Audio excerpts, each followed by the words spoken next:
स्वागत छ। आज हामी एउटा निकै सुनेको कथा एकता नै बल हो बारे अलिक गहिरिएर कुरा गरौँ है त। कथा त थाहै छ होला धेरैलाई। खेतमा चराहरू हुन्छन्, दाना टिप्दै शिकारी आउँछ, जाल फाल्छ अनि चराहरू फस्छन्। तर असम्म के हुन्छ भने तिनीहरू डराएर यताउति भाग्नुको सट्टा एकजुट हुन्छन् नि अनि जालसहित नै आकाशतिर उड्छन्। यो त वाउ, एकताको शक्ति देखियो नि।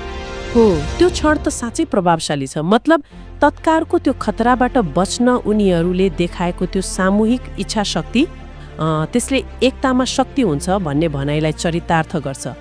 उनीहरूले असम्भव जस्तो देखिने काम गरे त्यो जाल बोकेरै उड्नु। यो स्वतस्फूर्त एकताको निकै राम्रो उदाहरण हो। तर कथा त्यतिमै सकिँदैन होइन त।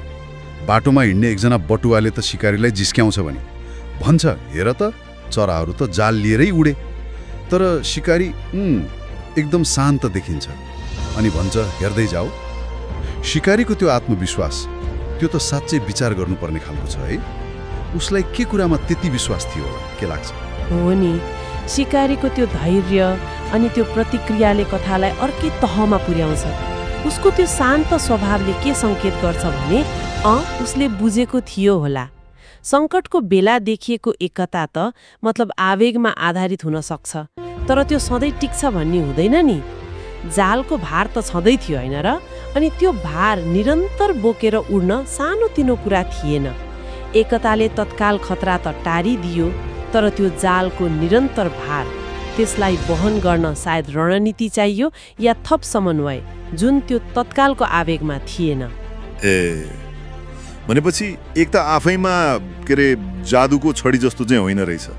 सङ्कट टार्न यो महत्त्वपूर्ण पहिलो कदम भयो, तर चुनौतीको बोझ त्यो भारी निरन्तर रहिरह्यो भने एकता मात्रै पर्याप्त नहुन सक्ने रहेछ।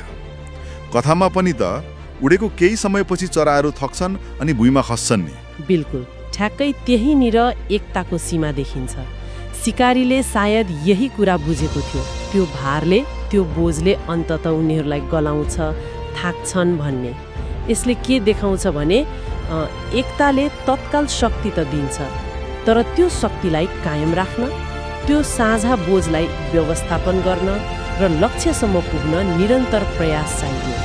योजना र सायद नेतृत्व पनि आवश्यक पर्छ।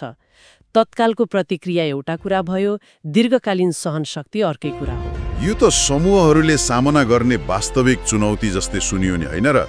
चाहे त्यो अफिसको टिम होस् वा कुनै सामाजिक अभियान, सुरुमा त जोस र एकता देखिन्छ, तर जब समस्या लामो समयसम्म रहन्छ वा त्यो बोझ बढ्दै जान्छ, त्यति बेला त्यो एकतालाई कसरी टिकाइराख्ने भन्ने प्रश्न उठ्छ। एकदम सही। कथाले देखाउँछ कि सङ्कटकालीन एकता आवेगमा आधारित हुन्छ, तर शिकारीको धैर्यले रणनीतिक सोच र दीर्घकालीन योजनाको महत्त्वलाई जोड दिन्छ, जुन कुरा चराहरूको त्यो तत्काल प्रतिक्रियामा थिएन। उनीहरूले जालबाट उम्किने पहिलो चरण त पार गरे, तर त्यसपछि के गर्ने भन्ने योजना वा त्यो क्षमता सायद थिएन। त्यसो भए यो साधारण जस्तो देखिने कथाले एकताको शक्तिको प्रशंसा मात्र गर्दैन रहेछ, बरु यसको जटिलता र सीमाहरूलाई पनि उजागर गर्छ। सुरुवाती एकता महत्त्वपूर्ण छ, तर दिगो सफलताका लागि त्योभन्दा बढी केही चाहिन्छ भन्ने पाठ दिन्छ। हो, र यसले हामीलाई एउटा महत्त्वपूर्ण प्रश्नमा छोडेर जान्छ जस्तो लाग्छ। के एकता नै सधैँ सफलताको ग्यारेन्टी हो त?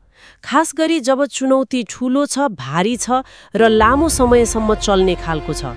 वा सफल हुनका लागि एकतासँगै स्पष्ट दिशा, स्रोतको उचित बाँडफाँड, आपसी समन्वय र सायद एकजना प्रभावकारी नेतृत्वकर्ताको पनि उत्तिकै भूमिका हुन्छ होला।